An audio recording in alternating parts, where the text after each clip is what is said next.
Now, I mean, that sounds like a lot of hardship and trouble, but I, over the weekend, took a bite of pizza and it was like a little bit too hot and it burnt the roof of my mouth. Oh my God, dude. I'm sorry for your loss. You know what else is too hot for your mouth? What is that, Saucy? This show.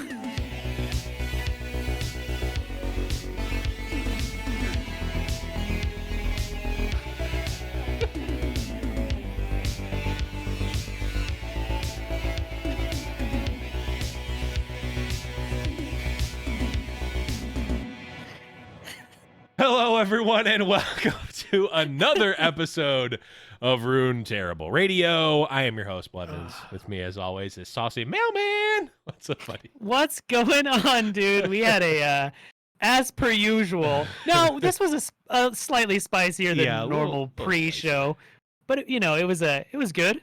It was a good time. Yeah, it's always a good time in the pre-show on Twitch. Which you can watch on Wednesdays, usually around 8 o'clock Eastern. I don't know.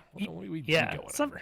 It's time adjacent, and we're so committed to our time slot that we don't even let Twitch Rivals, which is going on right now, stop us from doing our show. No, I mean, we started first. We own the time slot. It's like, we've been around.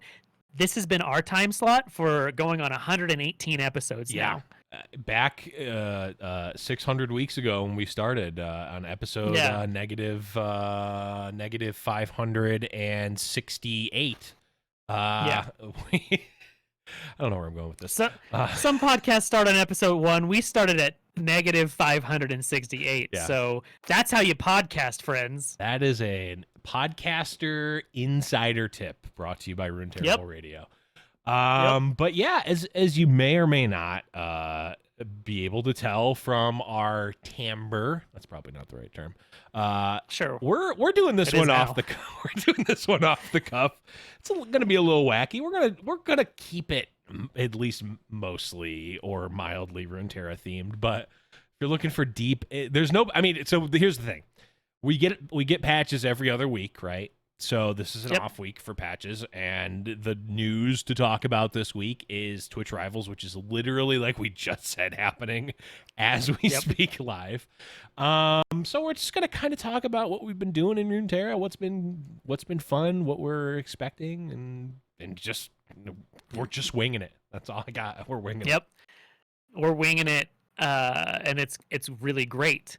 Even though we were told, and I feel slightly oppressed, but we were told by chat we're not allowed to do the entire show voiced like Starlet Seer, who also wings it. Yeah. Which made me a little sad, but But here's it ruffled my feathers. But here's the thing: since we already started the show, and even if we continued on for the rest of the time doing it, it wouldn't be the whole show. It would only be most of the show. So we're going to be doing the rest of the. Okay, I'm not.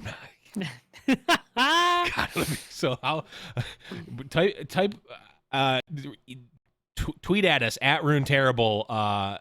Tweet at us a 1 if you would love that, and tweet at us a 2 if you would hate it. 2 if you'd really love it. Yeah, if you'd really love it, and just unfollow if you think it's. No, I'm kidding. Retweet if you think it's a horrible. Retweet the episode link if you think that's a horrible idea. Most retweeted tweet of 2020. Damn it. We're trending. People are gonna be like, why is this trending? Don't worry about it. Why is this Runeterrable trending? That has nothing to do with anything. So speaking of nothing to do with anything, so let's talk about our weeks in this game. Yes. You've been making some progress, right? Progress is a strong word. No, I actually have. I'm in Diamond. I'm at Diamond 2. Some number of LP that's not 0. That I'm sure. I think it's 40. Greater than 0. Yeah, but I've been. I don't know. More so than in previous seasons. I've just been hitting these big ruts, and by ruts I mean probably like a 50%, like literally like win loss, like over the course of a whole session, and it's just like it's tough to do it because like you play for I'm usually only doing sessions of like 4 maybe 5 hours. Like I'm not like a not a pro grinder or anything. Like I'm Yeah. an old man getting too old for this shit. So I'm doing like a 4 or 5 hour session where I'm playing, most of the time. And when you go like 50% win rate, and it's like I've had like runs where I'm going like I'm starting off the deck 4 wins in a row and then immediately 4 losses in a row. And it's just like something about the psychology of that just really like it got to me this season more than it has before. And like I am very glad that I used my spreadsheet to keep track of all my matches so I can at least see like, okay, I still have like a 65+% win rate overall, but it's like it's just tough doing these 50% in like a 4-hour session. Yeah, where that could like be 0 LP. Yeah, that's like sometimes the most disheartening when you're sitting at like a 50%. I think 50% win rate is the worst. Yeah. Because like if you're doing like a win-loss, you're not learning necessarily like if the deck's working for one. Because like you have to kind of see like if you tank 8 games and win 2, you're like, okay, maybe this deck is just hot garbage. Right. But if you're like, I won this game decidedly, I lost this one decidedly, won this one decidedly, you're like, I don't know if like what I'm doing is working. Right. It's really hard to kind of like coach yourself and see what's working. Yeah, and I think this kind of goes into a topic that I'm pretty sure we've brought up on the show, maybe even multiple times, but certainly former guest and friend of the show, Cosmic, has brought up many times, is that the meta of the ladder in Runeterra changes like literally like I would say like every half a day. Like there's a morning meta and an afternoon and an evening meta. And like it's a day-to-day meta as well. And I've kind of it's actually like going into it with that mindset has actually helped me out a lot, because it's like, okay, I know what the pillars of the format are because obviously I'm playing and I'm also watching streams and keeping up with it because for casting. So I know like Darius, harrowing, aggro, or the 5D express that I call it, and literally no one else does. Darrowing is I think what people have landed on. That's all right name. Darrowing. It's all right. It's better. It's still my bar is like it needs to be better than Brunivia. And that's then the I'll worst at least one. that is a terrible name. Also, Weimer is a pretty bad name too, but it's slightly better than Brunivia. But so I know if Darrowing is one of the pillars, one of the other pillars is like Karma Ezreal, and then one of the others is like the Bald Eagle or Brunivia deck. And like I know there are decks that can beat those, and it's very rare that at least in a 4-hour session that I'm usually playing, that it's an even mix of all of those things where it's like, well, I played 60 games. It was 20 Darius, 20 Braum, and 20 Ezreal. Because then it's like, well, I guess I just need to like hit the right matchup, which maybe that's just I don't know how to I don't want to go too deep into it because I don't know how to analyze that properly. And also I'm not like a top master player, so my actual play skill is probably impacting it's definitely impacting some of those outcomes. But what's usually happening, or what's more likely to happen, is the meta is like leaning more aggro. And like I was thinking about this like as something that Riot theoretically could do, but I doubt that they ever would, is like it's like a barometer almost, where like you can look at, like you could go to the website and it's like the meta weather outside is aggro right now. Like very Darius with a chance of Braum. Yes, exactly. Like you could do the meta weather report, like and like have that, and it would be based on like what people are queuing up. Now that probably gives a probably questions competitive integrity, but I was just thinking about that because it's like that's kind of how it feels like. It's like I want to, like, before I even play, I kind of want to like look. I kind of want to watch a streamer or watch someone like that's around my level playing and seeing like, are they queuing into a bunch of Darius? Or are they queuing into Karma Ezreal? Because like what I bring is what I want to play against each of those decks is actually very different. Yeah, it's not quite the same. Mhm. I know that's we haven't gotten it yet because the game is still fairly new and we haven't. Once we start getting like bigger tournaments and in client tournament mode, then we'll start bringing in like bigger streamers and whatnot. But I used to do that playing Hearthstone all the time and even Magic. You just see who the most like the highest viewed streamer is at the moment, see what they're playing, and then make all right, I can expect that deck to be played a lot right now as well. So we can't do that yet. But which is it's good, and it's fun, right? Because you can't just choose as well.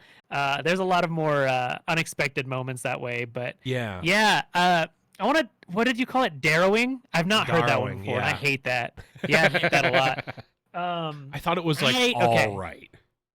So this has happened. This has caused a thing in my Legend of Runeterra career, and I just realized this. So we always talk about cards we absolutely love, and cards that like we hate and that tilt us. And I never have. I'm always like, I don't get tilted that often. Like there's not like a single card or like a single thing in the deck that just like makes me want to uninstall the game. Your feathers aren't easily ruffled. Yeah, they're not. Oh no, we may have lost Saucy again.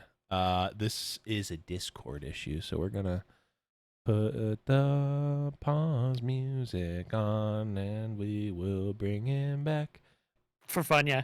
And we're back. We had some technical difficulties. I think that my channeled anger, I don't know where it stopped at. I started ranting and then realized that we were stopped. So I'm going to start over. So halfway through. So yeah, there's not been a lot of things that have made me want to punch a hole through my monitor. But the Darius, the Darrowing deck, that deck infuriates me more than I've ever been mad at any deck.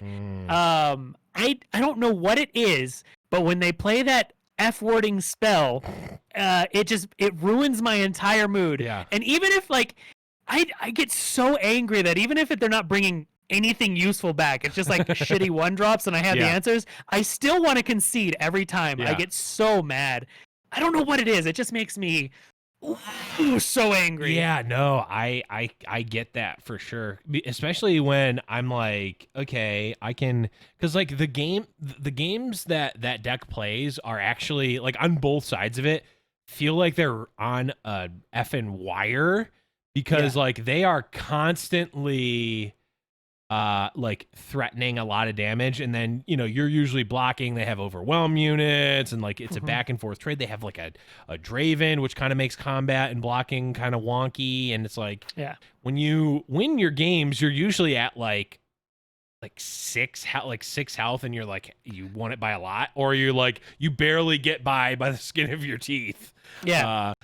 And I've just figured it out. I just thought about why it made me mad. Okay, go. So the first time I saw this deck, I didn't know it was a thing because it was like right when people started playing it, and I had been working all day as always. I get home, I don't know anything about what's going on. So I play against the deck. I'm like, oh sweet, it Draven aggro. I think I was playing Thresh Keg's control or something. As you do, and I'm like, oh, we have this game in the bag, and he plays the Harrowing card, and I had that feeling that you get when you're playing like Magic the Gathering and your opponent just has some bullshit garbage card in their deck that no one would ever in their right mind play. So I'm like, who the heck? And I'm cussing, and I'm not going to say all the cuss words because we'll get demonetized because we make a lot of money. And I'm like, who the hell plays this garbage, stupid, like one? I'm like, it has to be a one of bad card, stupid opponent, next game, same effing thing. And I'm just like, this is now a deck. This is a thing that's in my game, not in my Legends of Runeterra. And I was not happy about it, is how I felt. It's like if you lose to like a mind meld, you're like, why? Who's playing this? Yeah. And that's how I felt in that exact moment. Yep. That makes a lot of sense. Yeah. I think it's the reason it's frustrating is the reason it's good, right? Like because it plays a lot of units, and the natural way to deal with a deck like that is to kill all of their units. So you do all the right things. You make the trades. You live by the skin of your teeth. And they bring back everything. And the problem is Darius and Basilisk Rider, Iron Ballista, and coming in hot! I don't remember what Yeah, it's called. that guy. Yeah, Grenadier. Yeah. All those cards, like they don't actually care. Like you can have all the Trump blockers in the world. They don't care. Darius is No. gonna hit you for a ton. At Grenadier least is just 30. gonna do two. Yeah, Grenadier is just gonna do two by existing. So God, I hate that card. yeah, it's tough. It's tough. So my biggest thing is like it sucks when it's like you can see when you've played with and against the deck a lot, like you start seeing like 3 turns in advance and it's like, oh crap. He has Harrowing and the next 3 turns are irrelevant. Like Yep. I don't It just feels I bad. can kill everything that he has, it won't matter. I can not kill anything that he has, it won't matter. I can draw any spells I want. Yeah, I'm just gonna die. Yep. And man, the other thing that's rough, we actually just saw in Twitch Rivals that where Swim lost his first round against Hyped was, you know, a natural counter to the Harrowing is Ruination. Your opponent plays Harrowing, you play Ruination, kill everything. Mm-hmm. Well, because it got well, in this case it wouldn't matter, but it got the mana buff down to 9 mana.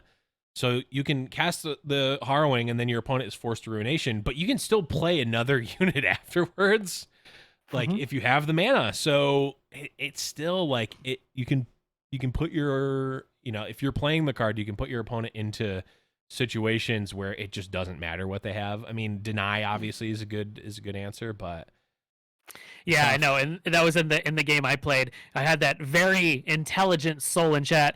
Oh, why don't you just play Deny? I'm like, yes, let me play Deny in my Thresh Gangplank deck. Yeah. Tell me how I can fit Deny in here. Yeah. Genius, 12 head. Yeah, and I think that actually, funny enough, I think that point actually ties into the Harrowing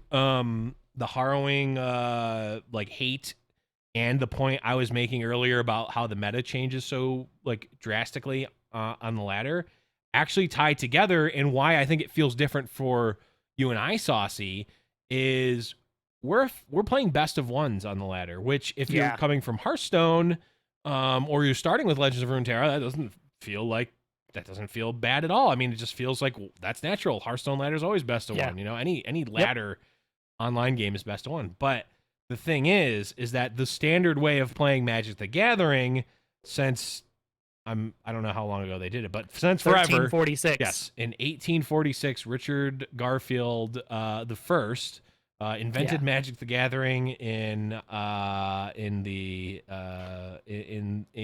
Las Vegas territory before it was colonized by by the United States. I don't know why I'm making this up. Forever, it's best of 3 with sideboards, so you can play your blue-black control deck, which game 1 is not favored against, you know, mono red or the aggro deck, the, you know, the corollary to something like P&Z Burn or a Darius aggro deck. But in the sideboard, you can have if you know that that's a soft matchup, you can have a bunch of cards in your sideboard to make that matchup better. So even though you're only healing, healing or removal spells or cheap blockers, whatever. So even though you're playing one deck, you're effectively able to play more than one deck, because in Magic you have 15 cards that you can essentially swap in and out of your deck for game 2 and 3. So I just came to this realization like literally as we're recording this podcast. So I'm still formulating these thoughts. It's like the reason it feels so polarized, because I'm like, why doesn't it feel like this in Magic? Because like I'm playing against mono red or whatever like a ton of the time on Magic Arena, but it's like if I know I'm going to be playing nothing but mono red, I just have a bunch of tech cards in my sideboard and I beat that. And then if I have a fair matchup versus other decks, I don't even need to dedicate the slots. I can just play the deck straight up.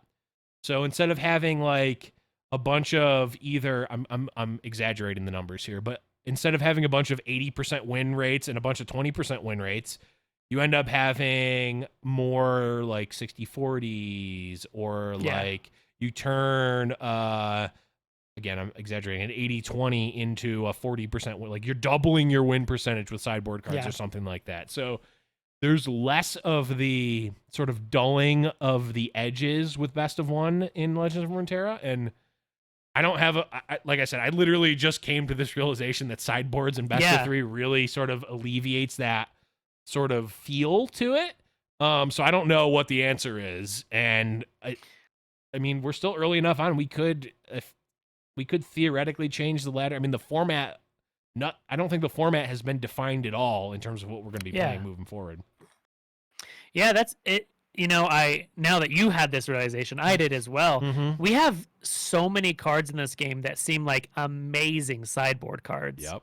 That would lead to a lot of interesting deck building, I think, for Legend of Runeterra, knowing like you'd probably see a lot less main deck like Withering Whale or something where you're like, okay, this is really good if I run into the Spiders deck, but sometimes it's just a trash card that doesn't do anything. Right. Like there's even champions that I think would be like Thresh, for instance, would be in a lot of sideboards, and it leads to a lot of like Tavern Keeper, Frostbite cards. There's just a lot of stuff that would make a really, really interesting format. I'd love to experiment with said format. Yeah, maybe in a laboratory setting, or perhaps a gauntlet setting.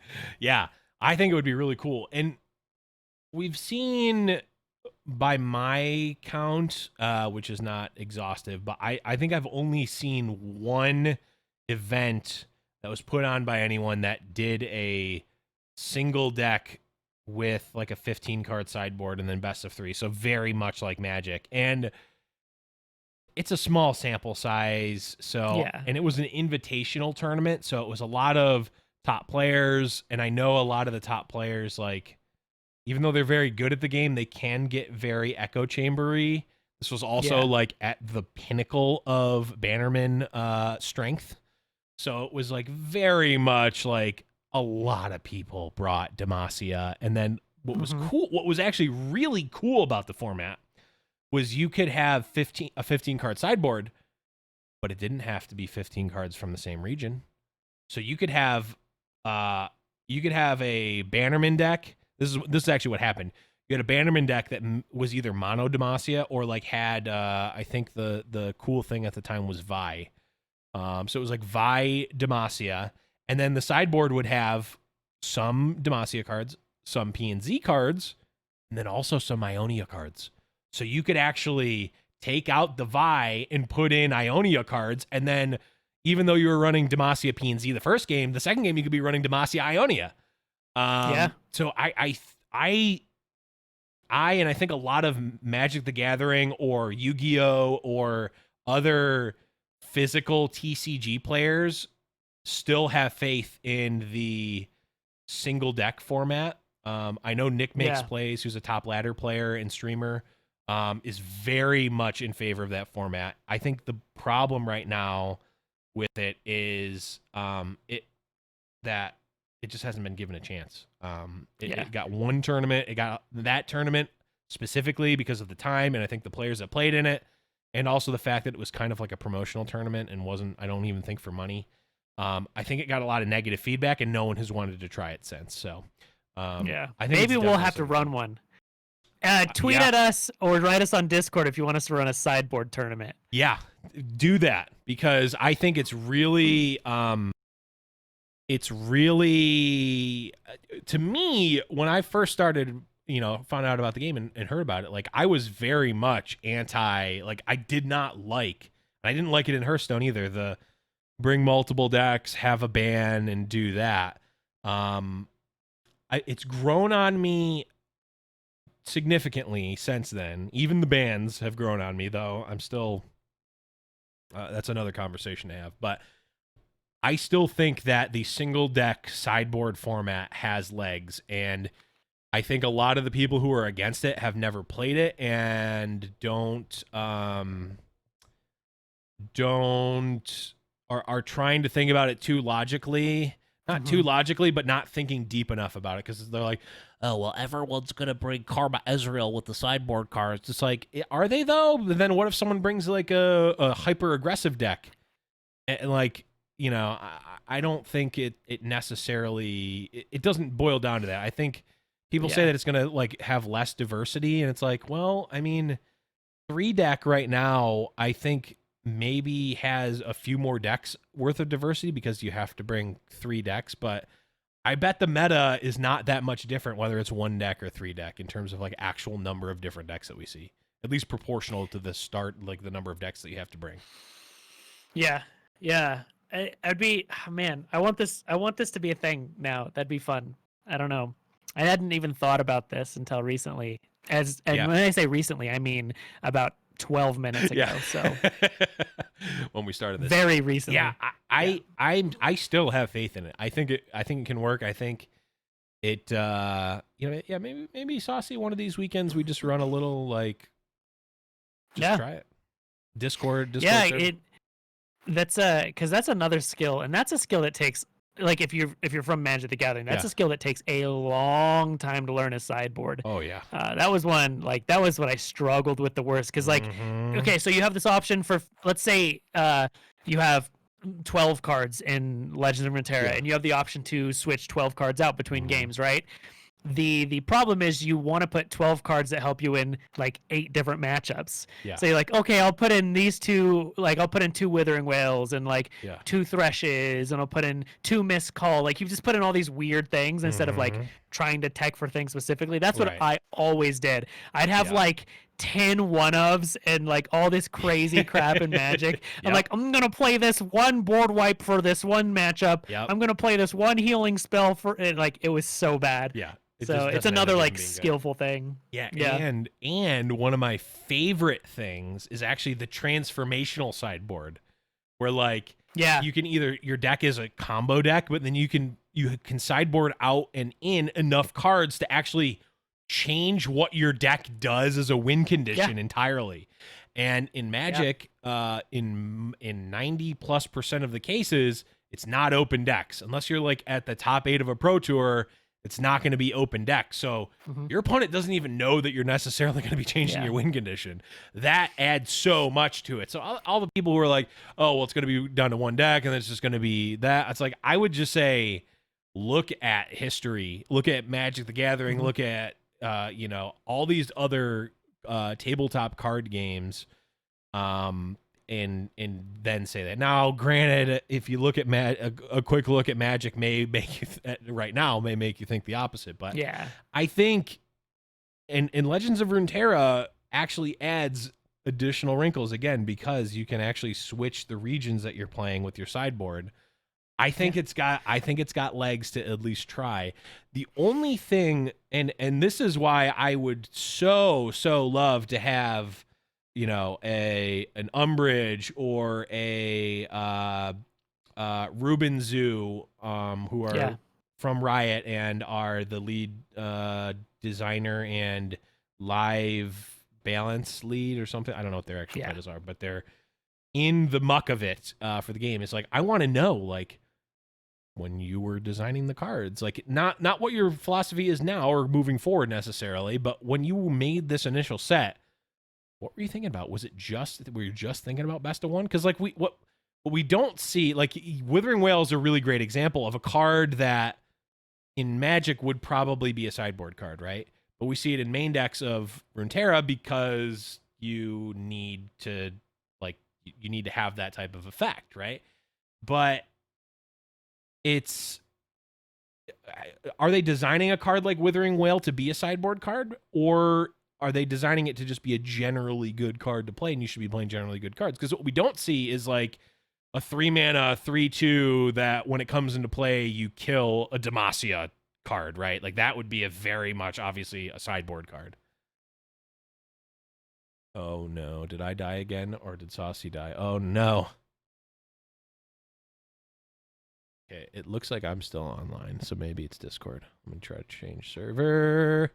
We're going to try to change the server back. We're going to try to change the server back.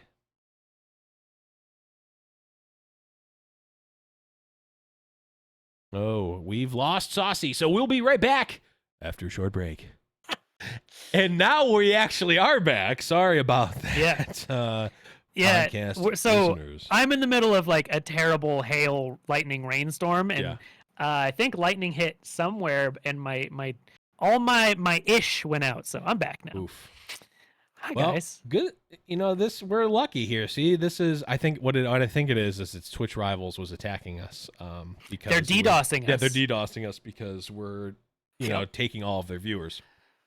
Yeah, they're getting super mad too. Like they keep messaging us like, "Oh, you need to change your podcast date," and we're like, "No, you need to host us." I'm like, I'm not gonna host you, Twitch Rivals. Not hosting you, Twitch Rivals. Maybe you could host us, but not the other way around. We came first, so we get the host. You got to kiss the ring, Twitch Rivals. Yeah. We're stupid. We are very stupid. So, let's see. What was the last point I made? I know in podcast world it happened about 3 seconds ago, but it was probably about 5 minutes for us in real life, and that's way more than I can. Anyways, yeah. To wrap up, that'd be a cool format. Yes, single deck sideboard would be cool. Oh, I remember what it was, and I actually wanted to get your thoughts on it. So, Withering Wail was the card I was talking about, and that's like a generically good card, but in Magic it would probably be a sideboard card, right? So I would want to ask like a developer or someone on design, not a developer, someone who's on the design team, or balance team, like, is Withering Wail, was that made to just be a generically good card and we're supposed to play generically good cards in our decks to sort of hedge against what we could play? Or it was there the thought put behind like Withering Wail could eventually be a sideboard card, or both, because it could be both. And then my other thing is like, the thing that we don't see is something that would be like a very specifically like sideboard card. Like, I guess Kindly Tavern Keeper is kind of like that, though it's like it's good enough that like it's not a 3-mana 1/2 gain 8 life for a reason, I think, because that would be like a super sideboard card, right? Like it is very good in certain matchups and really trash in others. They instead filed down the edges of Kindly Tavern Keeper's power level, even though he's still really good. But what we don't see is like a 3-mana 3/2 when it comes, when you summon it, destroy a Demacia unit, right? Which exactly. Like oddly specific thing. Yeah, like literally would be a hate card, which we see in Magic, or like Circle Protection. Yeah, you see that a lot. Yeah. Yeah, and like that's when we could see cards like I could see there being let's say it's a Demacia unit that's super understated, so it's like a 3-mana 1/2 or whatever, but it's like every time a Noxus unit is summoned, you gain 1 life or something like that. Yeah. That stuff like that would be really interesting. The things I'd be more curious about would to see what cards we just now consider to be staple cards, core cards, that we actually find out are sideboard cards. Right. They're cards that you don't actually main deck because it would change the meta completely. Like the decks we'd see would be completely different. Mm-hmm. So it'd be interesting. Yeah, I think I mean, if you thought that it would make the format more boring or would make it boring, then I think this discussion has really sort of changed that at least somewhat. So I think it could even change class identities, because like you said with like transformative sideboards, because there was like one of the last modern Magic tournaments I played, I was playing a control deck and it was blue, white, red, and my sideboard was all aggressive units. Okay. So I switched from a control deck and I switched to Delver. So I switched to blue. Yeah, I went from America control to blue, red Delver post, and so they're like, okay, so Saucy's deck has no creatures, it's all just counter spells and removal, so they take out stuff that would deal with the creatures. I switched over to just a whole creature beatdown deck. So and we could see that with like Ionia, like you could play elusives, and then the next game you get to play all the recall, you throw in like even Yasuo, whatever, make it a stun control deck. That'd be interesting. Yeah, I think it opens up a lot, and it also, like, another one of the things that a lot of sort of competitive players talk about is like they want skill expression. Well, let me tell you, it's subtle, but sideboarding choices in terms of what you put in your sideboard, huge amount of skill expression.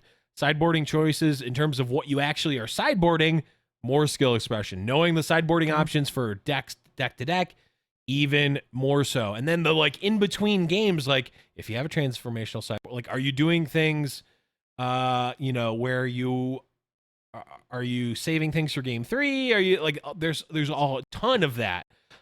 So you know, I think people talk about bans and whatnot, and that always felt it just bans feel so much like it feels like baby's first sideboard. That's what bans and like the 3-deck format feels like to me. It feels like baby's first sideboard.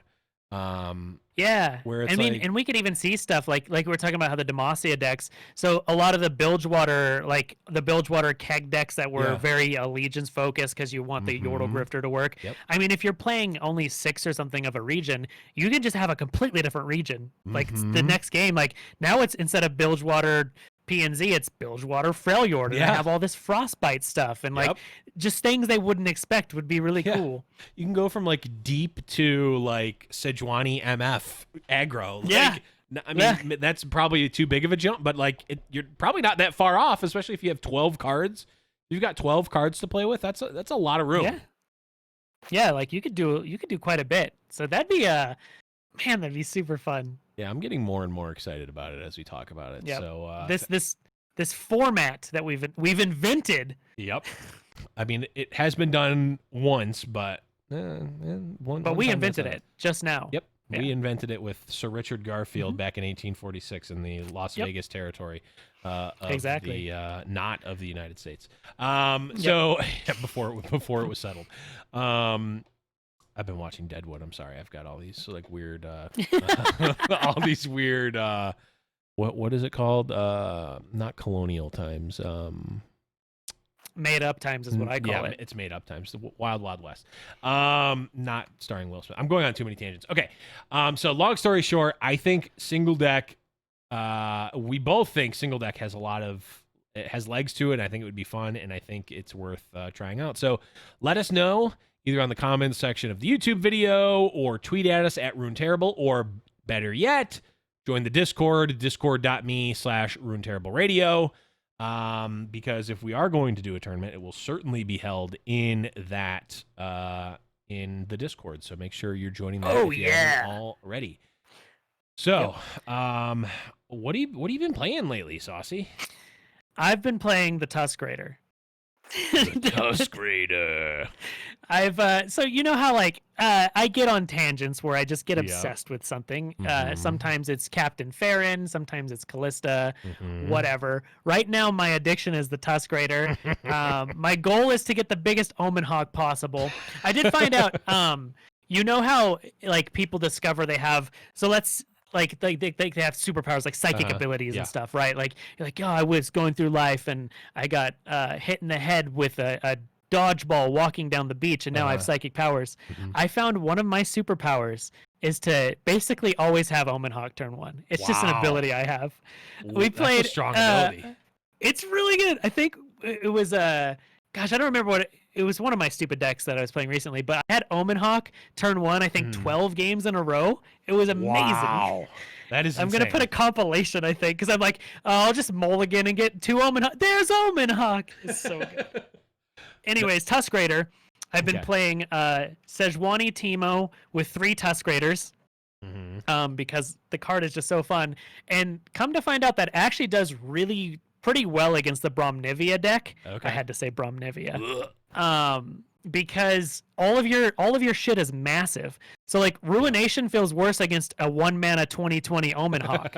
Like they like I had that situation. It was like a 17 like power Omen Hawk or something I played. Like they wiped the board and I just play that for 1 mana. I'm like, deal with this now. And it's like when all of your stuff is ginormous, when your Sejuani's have like 30 attack, it's pretty sweet. So I've been playing that a lot. It's actually, and by a lot I mean like my entire last 2 streams, that's all I've played. That's awesome. Yeah, that Tusk Raider is one of those cards that like it seems like it's just on the precipice of being really good. Because I mean, you look at the Leviathan with Swain, like that card's that's busted. That card is just insanely good, and we're seeing it a lot in the competitive meta. Tusk Raider hasn't quite made it there yet, but like it's really close. I think it's also a card that like that's one of the cards that has to be on like your radar every time we see new cards. It's like, okay, well, how does this card react if its power and health has been doubled while it's in your deck? Yeah. Yeah. I was even playing Tuskrader in a couple decks that didn't even have Sejuani. Oh, Just wow. like it was a Freljord. We did like a Freljord Noxus Overwhelm deck, and I put in Tuskrader. I'm like, hey, Overwhelm's really good if all your guys are gigantic, Yep. right? If they have Overwhelm. So, yeah, I've just been experimenting a lot with Tuskrader. That's been kind of my my latest mad science experiment, I guess. Yeah. I want a 40/40 Omen Hawk. So my next. So if you guys want to, I want to put out anyone listening, make this deck for me because I haven't built it yet. Someone said I should make like a counterfeit copies type deck with Tusk Raiders, Okay. or like Parade Electro Rig. Yeah. So we can just have like 10 Tusk Raiders. That's my new dream. I want to have like 5 or 6 Tusk Raiders. Yeah. That seems insane. I mean, bad. Like, I mean, hot garbage. Oh, but it's definitely so bad, but hilarious. Speaking of bad but hilarious, did you see the video on Reddit of the person? I mean, it was with the help of a friend, so like it didn't happen naturally in the game, but they got the maximum number of shrooms possible. Yeah, I saw that. Like it's literally. So if you haven't seen this video yet, chat, it's there's 6 Teemos in play. And it's gotten to the point where there's 6 Teemos in play, and then there's I think 4 karmas on the opponent's side, or 5 karmas on the 5 leveled karmas on the opponent's side, and then so first the Teemos attack is 1/1s, and then you know the first 3 hit, and then flips the other one, so they take a bunch of damage. They put a bunch of shrooms in, then their hand is literally 10 rallies or 10 relentless pursuits that they can play. Okay. So, and then the opponent, as their 6th unit, plays Skitterer. So it makes the Teemos only have 1 attack after they flip. So it's literally, and then the opponent's hand is nothing but health potions, and there's 5 karmas in play. So the Teemos attack. So the Teemos do the first attack. They all level up and they put a bunch of shrooms in. Then Relentless Pursuit happens. Another Teemo attack happens. It's only going to do 6 damage because they're all 1 power. Then another Relentless Pursuit happens. They attack again, 12, and then the opponent plays one health potion, which heals them back up to full because there's 5 karmas. Lather, rinse, repeat through the 10 pursuits. There's like something like 30 million shrooms in the opponent's deck. So good. It's so insane. I love that. Like way too much. Yeah, it felt a lot like an old disguise, like old style Disguise Toast Hearthstone video, or Trollden, kind of like a Trollden video. But yeah, I like those sorts of like let's do the craziest thing possible type of action. So that was really cool. That's when I need my 10 Tusk Raiders. Yeah, I mean, having a deck with just 30 copies of Tusk Raider in your deck and then playing them all seems pretty good. It's all right. Like when you play an 8/8 Teemo for 1, or like like I had almost a 20 attack Omen Hawk. It's like 1 mana 17/17. Let's go. Seems pretty good. Yeah. What about you've been playing? You've been playing a bunch of stuff. Yeah, so I've been playing mostly Braum Swain sort of control. It was pretty popular at Giant Slayer Fight Night last week. So I played that. I did try. I thought I was going to be ahead of the meta because I figure, only the elite of the elite are participating in, and the hardcore players are participating in and watching Giant Slayer Fight Night. It's not like the masses yet. So I'm like, I'm just gonna take the decks that the winning players ran, and I'm gonna be ahead because no one else. Wrong. Because Scouts, Lucian Scouts is like everywhere. MF Sejuani is another deck that is all over the place right now. So I'm like, I tried to run them, and it's like, people are already ready for them. I tried to run some Darius, whatever aggro, and it just never felt good to play. It always felt like it's like I look at my opening hand and I either win or I don't. Like it felt Yeah, that's very the deck. much like that. That's the deck your opponent always has the perfect curve, but you always have Right. hot trash, right? Yeah. Yeah, and like it just didn't feel good to play. So I ended up landing on Braum Swain, and I've really liked it. It's got it's got some aggressive plays. Like it has the Crimson package, the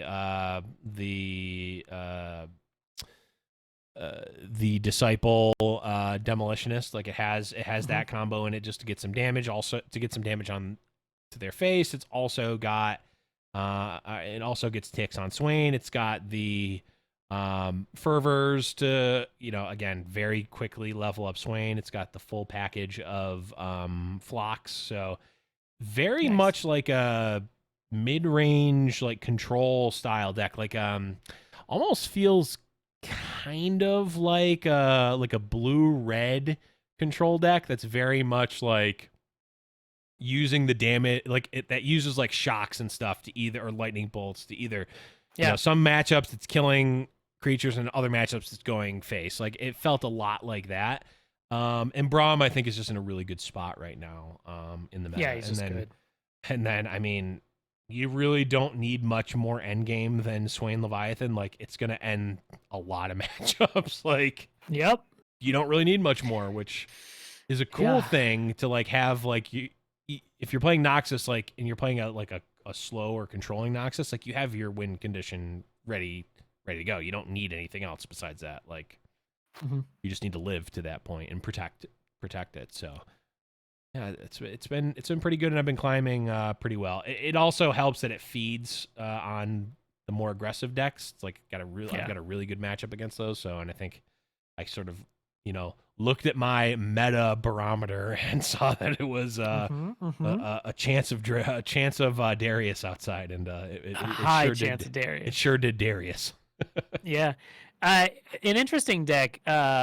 Good friend DeckPics.Live, he sent me a Teemo Swain deck that was very cool. It was really similar to the Teemo Sejuani deck, but you're obviously playing Swain instead. But it's the same concept. Like they're drawing puff caps. Yep. Swain's doing his thing. It was really cool. And I mean, just having Leviathan and Swain is any deck with that's pretty strong. So. Yeah, the other one I wanted to do, and I kind of wanted to play it a little bit more, just because I just effing love Riptide Rex. Like he's just, I mean, I got my Street Shark right here, and I've got my Riptide Rex emote. So was Noxus Bilge with just like a Bilge Water Noxus control deck that's like Swain TF, that a European player, Gvardia, has been running for a while. And actually we saw at the first Twitch Rivals, that's one of the decks that Dog used, and it's still a really good deck. It kind of fell out of favor a little bit, but it's still a really good deck. It's just like one of those like mid-range like control type lists where like there's a lot of decisions to make and you are rewarded pretty heavily for making the correct one. So like I just found like, I talk a lot about wanting to play the aggro deck, and I think the burn deck rewards you a lot, and like Scouts also does to an extent, but man, does the Darius deck feel like your game plan is pretty mapped out by your opening hand, and there's very few optimizations to make and interactions to have. Yeah. Yeah, if you want to be really cool, I don't know if you've tried this with Riptide Rex. Have you played Funsmith Riptide Rex? No, I have not. It's pretty cool. I think I was playing it in an Ezreal. Do 4 with each thing? Each one hits for 3, and then it does 2 to the Nexus. Wow. Yep. That's insane. Because it adds 1 damage each. Right. Man, that's. I mean, but then you're playing Funsmith, which is a hot trash card. Which is tough to play. That's a card. But, I mean, it's not as bad with like Make It Rains and stuff, so it was okay. It's a card that it's priced to not be played. That's the problem. Yeah. And also, it's what is it, a 4-2 or something, right? Or no, it's like a 2-2-3 or 3-2 or something. It's real bad. Well, I'm pretty sure it like dies to every. I think it has 2 health. It's a 2/3. It's a 5 Oh, is mana it a 2/3? 2/3. Oh, okay. I didn't even think it had 5 3 health. mana 2/3. Well statted follower. That is not. That does not pass the vanilla test. That is just water. I hope it gets buffed one day. Like it'd be sweet. I do kind of, but that's the type of card and effect that like it's pretty strong. Pretty sure it works with MF too. It should, yeah. Yeah, that'd be sick. Yeah, that'd be gross. That's disgusting. Yeah, the problem being that like it doesn't curve well. I mean, everything about it curve is with not, anything. Yeah, it's just so clunky but on the same side, like I don't like. Can you make this a 4 mana card? Could it be a 3 mana? Like I don't know. It seems like it's purposely priced to not actually play it. Yeah, it's one of those cards that like when people ask me should Teemo get buffed, I'm like no, because if Teemo gets any better, it's so degenerate. Right. Yeah, and plus like I think if this card was cheaper, it might actually be really strong. So I don't know. It'd still be fun. I'd like them to try it. Yeah, I'm wondering like if you could make it as like in a future set, like if card like really cheap burn cards, like think about it with like warning shot type cards where it's like if eventually you can just string enough of those together and like OTK Funsmith type of thing like you would a leveled up Ezreal, but I don't think that they really want that to happen, and I don't think it will ever be better than a leveled up Ezreal. You got to do a Dreadways. Dreadways the best. Ooh, another one of my favorite cards. I just like the boats. I'm turning into a boat player. The boats are good. The boats are really good. Mono boats. Dreadway into Dreadway Rex. into Riptide Rex or Ledros. Dreadway into Ledros is like the scariest thing because it's like I can't interact with that at all. Yeah, you either have a way you deal with the Dreadway or you lose. So yeah, although I was like I played against that deck. I'm like, oh, this deck can never do anything. I'm just gonna stall and so I'm like, oh crap, I forgot about Dreadway plus Ledros, and I'm like, oh god, they have it. And then what did I do? I think I top decked something to kill the Dreadway in response, and I'm like a vengeance or something. You lose now. Got him. Sucks to suck, nerd. Take that, stinky butt poop face. Yeah. Yep.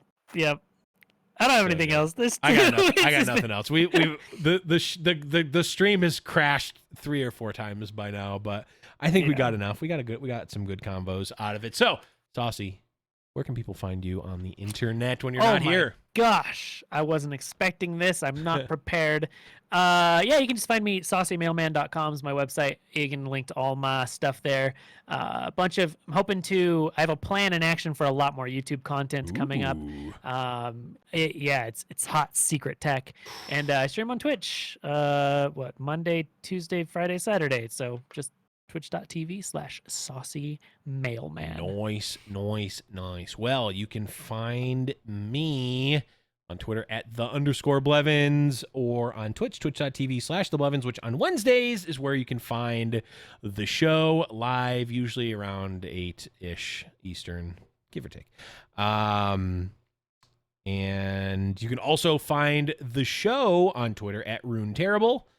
You can also go to DeckPics.Live or Runeterrable.com. We've got our links and such there. But the best place to find everything, including Saucy and myself, is discord.me/RuneTerrableRadio. We've got a really great community there. Now I think we both inspired ourselves to actually run a little community tournament. So we'll definitely be talking about that. And we want to hear what y'all think about that as well, because it's definitely something we've been talking about and thinking about, but now I'm like newly energized because of the format. I think would be really cool to try out. So let us know in the Discord or on Twitter for that. But that is going to be it for this episode. Thank you everyone who listened live and watched, everyone who's listening in podcast land. But for Saucy Mailman, I'm the Blevins. Talk to y'all next week with some more Legends of Runeterra.